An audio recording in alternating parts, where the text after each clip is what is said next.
اللہ کے अर्श के बाद اللہ ने आसमान बनाए। तमाम तारीफें अल्लाह के लिए हैं, जिसने आसमानों और जमीन को पैदा किया और अंधेरे और रोशनी को पैदा किया। फिर भी काफिर दूसरों को अपने अल्लाह के बराबर समझते हैं। पूरी कायनात शुरू में एक बड़ा मास था, जिसे प्राइमरी निबोला का नाम दिया गया है। साइंसदानों का कहना है कि कायनात में कहकशाएं बनने से पहले आसमानी मादा इब्तिदाई तौर पर गैसी मादे की शक्ल में था। कहकशाओं की तश्कील से पहले बहुत बड़ा गैसी मादवा बादल मौजूद थे। फिर इसने अपने आप को आसमान की तरफ ले लिया, जबकि वो धुआं था। इसने इससे और जमीन से कहा, आओ वजूद में। अपनी मर्जी से या नाखुशी से उन्होंने कहा कि हम अपनी मर्जी से इकट्ठे हुए हैं। फिर हुआ big bang.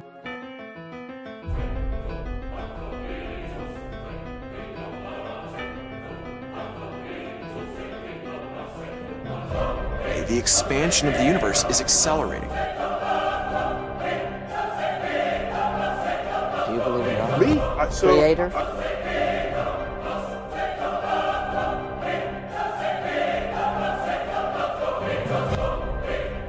The universe brings with mystery.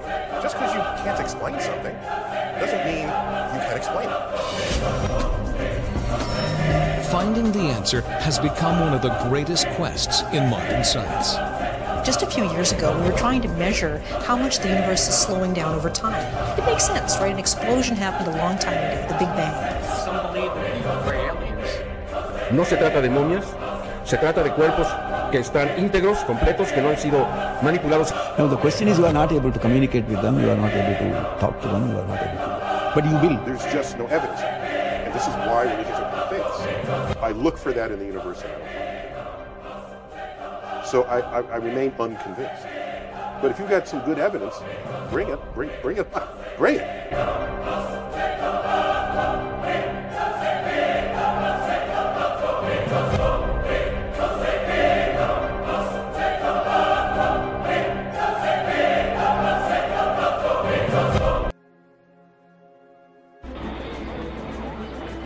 उन्नीस सौ 27 में लीवेन की कैथोलिक यूनिवर्सिटी में जॉर्ज लेमेट्री ने दरियाफ्त किया कि एक धमाका हुआ जिसके नतीजे में कहकशाएं बने। ये फिर तकसीम होकर सितारे बनते हैं, सैयारे, सूरज, चांद वगैरह, और बाद में उसका नाम दिया बिग बैंग। अल्लाह ने फरमाया, क्या काफिरों ने ये नहीं देखा कि आसमान और जमीन मखलूकात की एक इकाई के तौर पर जुड़े हुए थे और फिर हमने उन्हें अलग कर दिया।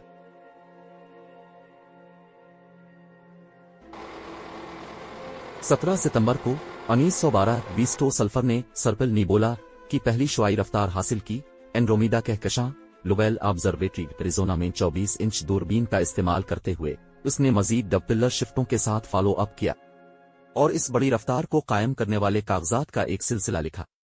आमतौर पर कसाद बाजारी में सर्पिल निबोला की एक अमूमी खासियत होती है। इन इब्तिदाई रीड शिफ्टों को सल्फर ने काबिल जिक्र तस्लीम किया था और इस दरियाफ्त के लिए अहम थे, जो आखिरकार फैलती हुई कायनात कहलाने लगी। 1915 में अल्बर्ट आइंस्टाइन ने अपना अमूमी नजरिया इजाफियत वज़ा किया।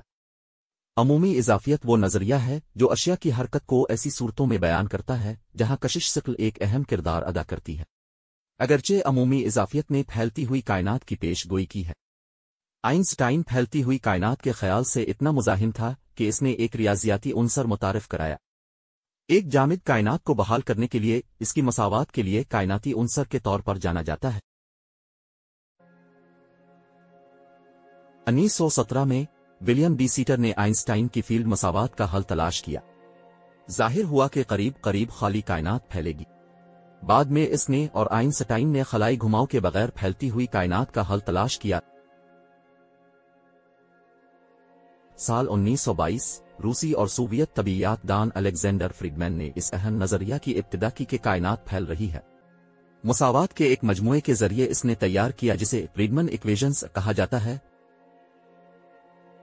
बिग बैंग थ्योरी के बाद ईडॉन हबल ने आखिरकार तौसी होती कायनात को दरियाफ्त किया। साल 1929 हबल ने कायनात में हमारी जगह का मुकम्मल तौर पर दोबारा तसव्वुर किया था। न सिर्फ ये लाखों दीगर कहकशाओं का घर था, लेकिन कायनात खुद भी फैल रही थी। एक जामिद कायनात के पहले नजरिया के बरक्स हबल ने बिलाखिर साबित कर दिया कि कहकशाएं दर हकीकत हमसे दूर हो रही हैं। मुख्तलिफ कहकशाओं से खारिज होने वाली रोशनी का मुताला करके हबल ने दरियाफ्त किया कि रोशनी स्पेक्ट्रम के सुर्ख सिरे की तरफ बेघर दिखाई देती। ये जाहिर हो गया कि हमारी कायनात मुसलसल बाहर की तरफ फैल रही है और उसके अंदर मौजूद तमाम कहकशाएं एक दूसरे से दूर हो रही थीं। ये रुझान रीड शिफ्ट के नाम से जाना जाता है, एक बुनियादी मुशाहिदा जिसे अब हबल का कानून कहा जाता है। फैलती हुई कायनात का नजरिया बिग बैंग थ्योरी की कलीदी बुनियाद है।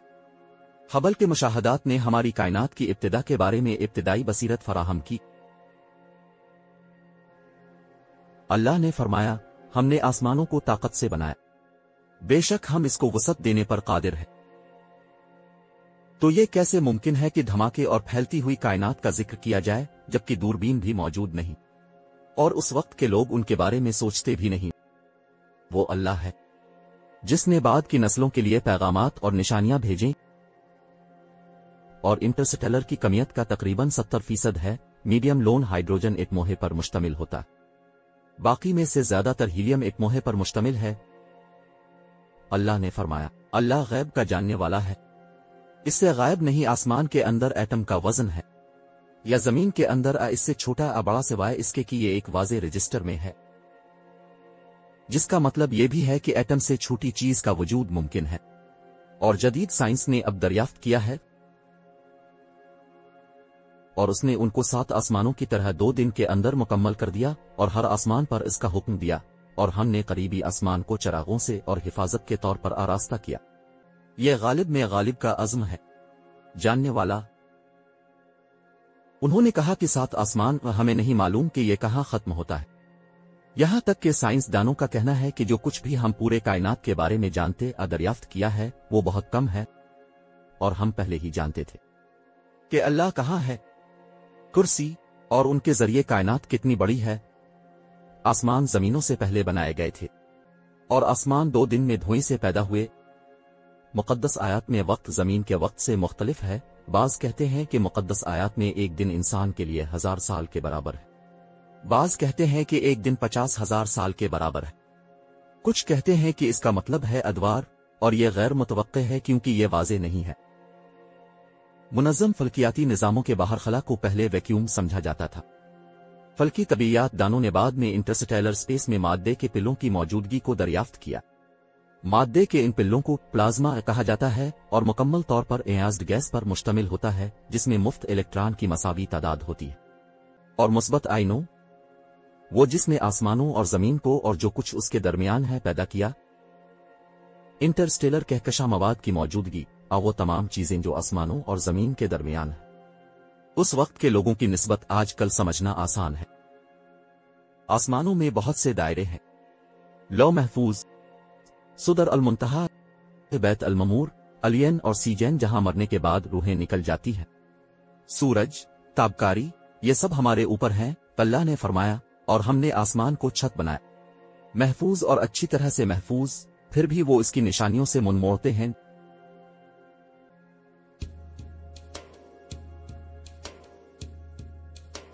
साल 1609 जर्मन साइंसदान जोहान्स केपलर ने कहा कि न सिर्फ सैयारे सूरज के गिर्द बैजवी मदार में हरकत करते हैं, वो अपने पर भी घूमते हैं।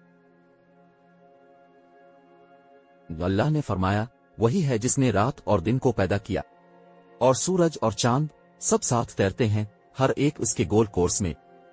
हकीकत में सूरज तकरीबन 150 मील फी सेकंड की रफ्तार से खला में सफर करता है और एक इनकलाब को मुकम्मल करने में तकरीबन 200 मिलियन साल लगते हैं। हमारी आकाशगंगा कहकशां के मरकज के आसपास अल्लाह ने फरमाया, सूरज के लिए चांद को पकड़ना जायज नहीं, न रात दिन से आगे निकल सकती है, हर एक तैराकी के साथ इसका अपना मदार है।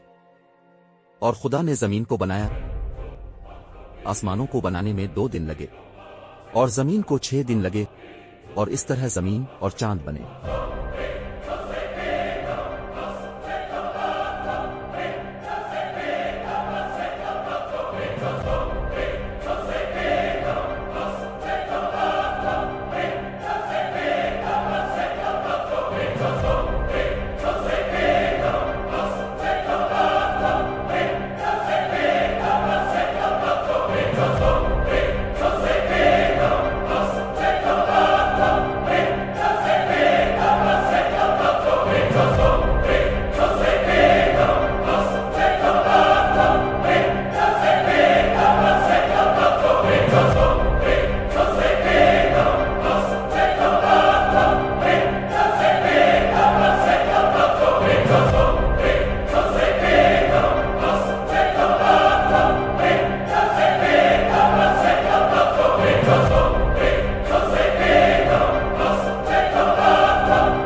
یہ بھی پہلے کی تہذیب کی طرف سے یقین ہے کہ چاند اپنی روشنی پھوٹتا ہے، لیکن سائنس اب بتاتی ہے کہ چاند کی روشنی منعکس شدہ روشنی ہے۔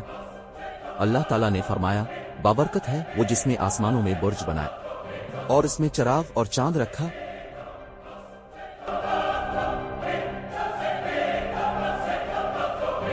کیا تم نے غور نہیں کیا کہ اللہ نے کس طرح تہ در تہ سات آسمان بنائے اور اس میں چاند کو منعکس شدہ روشنی بنایا اور سورج کو جلتا ہوا چراغ بنایا؟ وہی ہے جس نے سورج کو چمکتا ہوا بنایا اور چاند ایک محفوظ روشنی اور اس کے لیے مراحل طے کیے ہیں تاکہ تم سالوں کی تعداد اور وقت کا حساب جانو۔ اللہ نے اسے حق کے سوا پیدا نہیں کیا ہے، وہ ان لوگوں کے لیے نشانیاں بیان کرتا ہے جو علم رکھتے ہیں۔ لوگ مانتے تھے کہ زمین چپٹی ہے۔ 350 قبل مسیح ارسطو ان سب سے پہلے لوگوں میں شامل تھا جس نے ہمارے سیارے کے گول کرہ ہونے کی حقیقت کو تسلیم کیا۔ اس نے چاند گرہن کا مشاہدہ کیا اور دیکھا کہ صرف ایک گول دائرہ ہی ایک سرکولر شیڈو کو ظاہر کر سکتا ہے۔ پھر تقریباً 240 قبل مسیح ایرٹسطینز نے اسے دریافت کیا۔ اس کی دریافت کے زمین کروی ہے، جدید فلکیات اور جغرافیہ کی بنیاد رکھنے میں مدد کے۔ پھر قرآن بتاتا ہے کہ زمین بالکل گول نہیں بلکہ بیضوی شکل میں ہے۔ اللہ نے فرمایا، اور زمین، اس کے علاوہ اس نے انڈے کی شکل بنائی۔ سال 1514 زمین کی کرہ کا ایک عملی مظاہرہ فرڈینینڈ میگیلن اور جوان سیبسٹین ایلکانو کے سرکم نیویگیشن کے ذریعے حاصل کیا گیا تھا۔ پھر 1557 فرانسس ڈریک پہلا شخص تھا جس نے ثابت کیا کہ زمین کروی ہے جب اس نے اپنے ارد گرد سفر کیا۔ اور 1600 میں آئزک نیوٹن نے استدلال کیا کہ زمین کامل کرہ نہیں ہو سکتی۔ آئزک نیوٹن نے سب سے پہلے تجویز پیش کی کہ زمین بالکل گول نہیں ہے، اس کے بجائے اس نے تجویز کیا کہ یہ ایک موٹا کرہ ہے۔ ناسا 2017 میں کہتا ہے، اگرچہ ہمارا سیارہ ایک کرہ ہے، یہ ایک کامل دائرہ نہیں ہے۔ Our American way of life, isn't it grand? Peace, freedom, and سال bacon and eggs. 1960 Frank Drake نے search of extraterrestrial intelligence میں پہلا سٹی تجربہ کیا، اور اب لوگوں نے نامعلوم مخلوقات کے فوسلز دریافت کر لیے ہیں، اور کئی مقامات پر کا دعویٰ کرنے والے لوگ، اور اس کی نشانیوں میں سے آسمانوں اور زمین کی تخلیق ہے، اور جو اس نے مخلوقات میں سے ان کے ذریعے پھیلایا ہے، اور وہ جب وہ چاہے ان کو جمع کرنے کے لیے قابل ہے۔ زمین کے علاوہ زندگی بھی موجود ہے، بہت ساری مخلوقات ہیں جنہیں ہم ابھی تک نہیں جانتے، ہم ابھی تک نہیں ملے ہیں۔ اللہ نے فرمایا، اور اس نے گھوڑوں کو پیدا کیا آپ کی سواری کے لیے، خچر اور گدھے، اور جیسا کہ آراستہ، اور وہ بھی پیدا کرتا ہے جسے تم نہیں جانتے۔ شاید آسمانوں اور زمین میں کچھ ایسی مخلوقات موجود ہیں جن کے بارے میں ہم نہیں جانتے، اور نہ ہی ہم ان کے وجود سے انکاری ہیں۔ اسٹیفن ہاکنگ جیسے سائنسدانوں کا خیال تھا کہ زمین کے علاوہ بھی زندگیاں ہیں۔ کائنات میں کہیں وہ واضح طور پر یقین رکھتا تھا کہ غیر ملکی سچے ہیں، چاہے اسے تلاش کرنا مشکل ہے لیکن ممکن ہے۔ 2017 میں میکسیکن جیمی ملا نازکا لائنز پر نامعلوم مخلوق کی 2 ممی شدہ لاشیں، اور 2023 میں میکسیکو کی حکومت نے پہلی بار دنیا کے سامنے ان کی نقاب کشائی کی، یہ کہتے ہوئے کہ وہ 1000 سال سے زیادہ پرانے ہیں۔ قرآن سب سے بڑا معجزہ ہے جس کا ہم نے کبھی مشاہدہ کیا ہے، تو تم اللہ کے وجود سے کیسے انکار کر سکتے ہو اور اس کے پیغامات؟